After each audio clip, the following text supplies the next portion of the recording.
What is up, fellow Yu-Gi-Oh fans? I am the one and only Glenguin. Welcome to the channel. Boys and girls in front of us, today I am showcasing my July 2019 deck profile for Altergeist. For those who don't know already, Altergeist is based as a control deck and it was one of the top meta decks at one point. It's still quite up there. It's a very good control deck.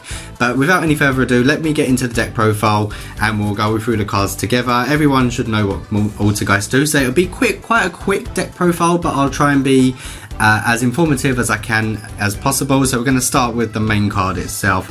This is Altergeist Multi-Faker. This card is absolutely fantastic. This card chains so well with certain trap cards in the deck, especially like if you're chaining Infinite Impermanence from an opponent's monster card, then you get to chain Altergeist Multi-Faker and you get the free special summon off of it. Fantastic card. And if it is special summon, you can special summon one Altergeist monster from your deck in defense position. Most of the time you can either bring out stuff like Silquitos, you can bring out Conqueri, you can bring out Meluseek. It all depends on what's going on in the matchup at that moment.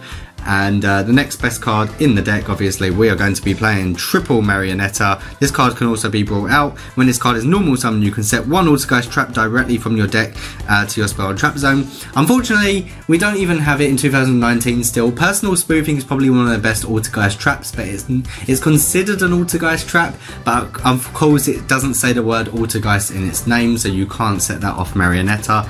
But Marionetta is a fantastic card nonetheless. Meluseek, basically, this is actually the Mystic Mine version of the deck, so please go somewhere else if you don't like Mystic Mine and how bad that card actually is. But when it comes to this deck, Mystic Mine is actually fantastic because all you need to do really is play Altergeist Meluseek. You can actually keep attacking and attacking directly 500 at a time. Keep prodding your opponent because Mystic Mine is on the field. They can't activate effects with monsters unless they control the same amount of monsters, but it's that good of a card. And obviously when it is sent from the field to the graveyard, you can add one Altergeist monster from your deck to your hand. So obviously you can bring, like I said, cards like Multi-Faker, Silquitos, Marionetta, you name it, you can bring it. I play double Silquitos.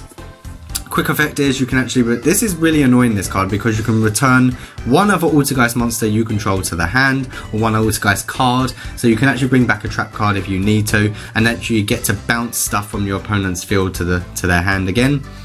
One Altergeist Conqueri for anything when your opponent monster declares an attack. You actually get to special summon this card and negate the attack. If this card is special summon, you can target one face-up card your opponent controls also and negate its effects. So this is basically like an effect veiler, an impermanence, and an attack stopper all built into one. And my ratio is only playing 2 effect veilers for the last of the monsters. The reason why I don't play Ash Blossoms in this deck so much, or especially hand traps in particular, is only because of Mystic Mine in the deck, and we can't actually activate any monster effects anywhere if you know it's going against you with Mystic Mine. So that's the only reason why I play 2 effect veilers. So that is a monster lineup. It's about 15 monsters.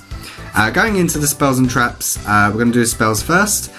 We are running one Secret Village of the Spellcaster and one Mystic Mine. So obviously in the deck we are playing 2 Metaverse. Sometimes you'll get these cards in your hand off the draw power regardless. All your cards are Spellcasters, all your monsters are Spellcasters, so Secret Village of the Spellcasters is really good for shutting down decks like Sky Striker, obviously in particular.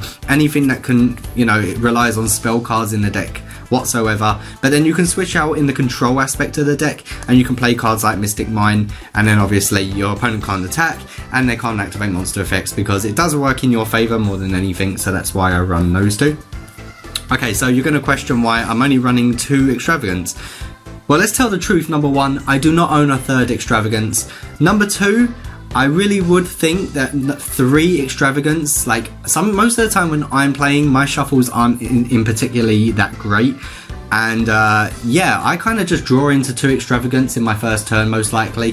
So unfortunately, I only do run the 2. If you want to run the 3rd, then please go ahead and run the 3rd. It really does help the situation, and it's really good for draw power.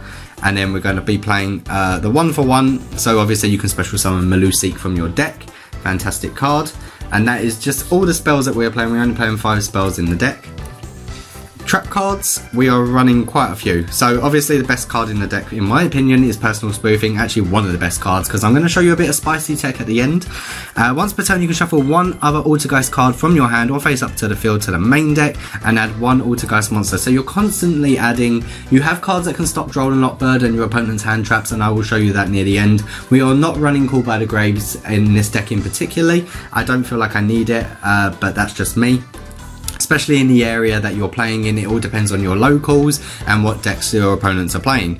My next card is double Altergeist Protocol, everyone knows what that does by now, and then the one Manifestation.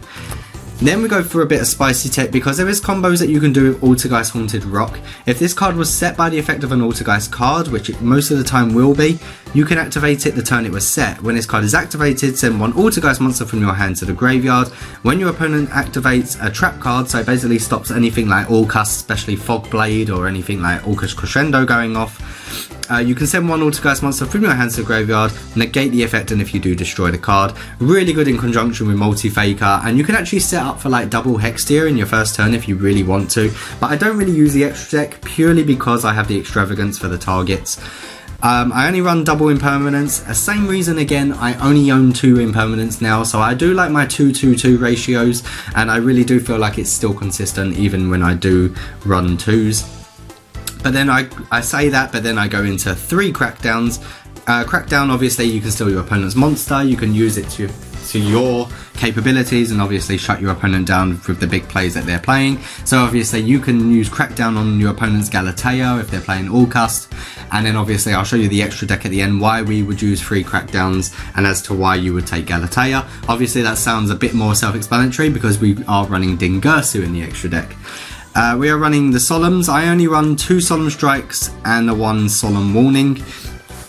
Like I said, I'm only running 5 spell cards in the deck, so we are running 1 Imperial Order. Yes, it's bad if you get it in your first hand, but if you draw into it and you've already used your spell cards, then it's fantastic. It's always good to play against Sky Strikers, like I said, anything that's spell heavy in decks.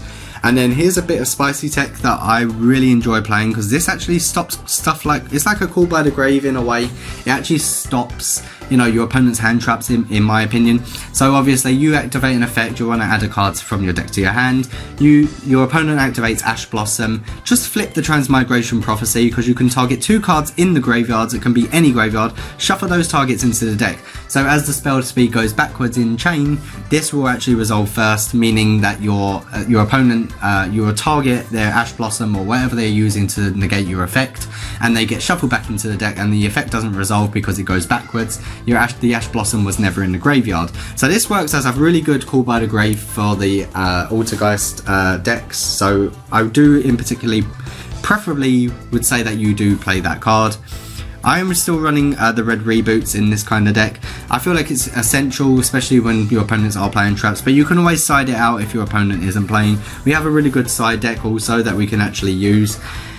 We are running double Heavy Storm Duster, and then last but not least, the double Metaverse. So that is the main deck. It is 44 cards. I wanted to narrow it down as much as I could, but I really couldn't get rid of anything else, so that is what I'm leaving the deck at. It's 44 cards. So going into the extra deck, it's quite self-explanatory. Obviously you have Extravagance, but if you never go into Extravagance, then we've got the extra deck itself. These are your Meluseek targets. You're playing triple Linkuriboh. We are playing triple Hextier. I see a lot of builds playing 2 Prime Banshees. Like I said, I never really go into the 1 Prime Banshee anyway, so it's just there. Obviously Salamon Great targets, you can play Heat of the Fire, Charm Blaze. And then we play Nightmares. We're playing 1 Nightmare Phoenix, 1 Cerberus, and 1 Unicorn. Obviously anything that's problematic on the board, you can stop them. 1 Topologic Bomber Dragon. Obviously this can actually destroy everything and blow up bolts, especially your Orcust matchup, which I find I'm playing a hell of a lot more often. 1 Borolo Dragon, and then last but not least the 1 Dingirsu. Obviously you can swap out any of these cards, use this as to your a guideline to how you would like to play it, but obviously if you're running Crackdown, always steal your opponent's Galatea, and all you have to do is overlay into your own Dingirsu. And obviously Dingirsu actually has the effect where you can send send 1 card from your opponent controls to the graveyard, and you can attach Banished Machine monsters, but obviously you don't have that effect. But that is my extra deck, and as to why I use the cards that I do. Okay, going into the side deck, we have 2 Dino Wrestler Pancratops, 2 Artifact Scythe. Obviously you don't want your opponent to special summon from the extra deck, so it's always good to set these kind of cards in your spell and trap zone and bait them out. We're running triple Lancia, especially when it comes to banishing stuff from your opponent's graveyard. You really don't want that to happen. Again, going back into Orcust, into Salamangreats, you can destroy your Salamangreat monsters and your opponent can't banish the monsters because of Lancia. Double Droll and Lockbird. Obviously a lot of people are still playing Dangers, and obviously Droll is a really good help.